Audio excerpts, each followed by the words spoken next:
के जाफरिया में वज़ू करने का अमली तरीका आपके सामने बयान करेंगे। पहले तो वज़ू में 4 वाजिबात हैं।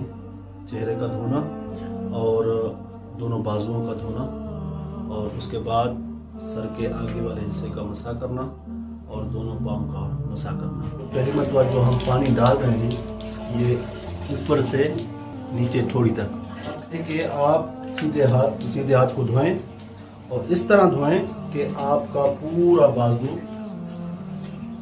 अपने उल्टे हाथ को धोना है इस तरह 3 उंगलियों से। एहतियात यह है कि 3 उंगलियों से मसा किया जाए।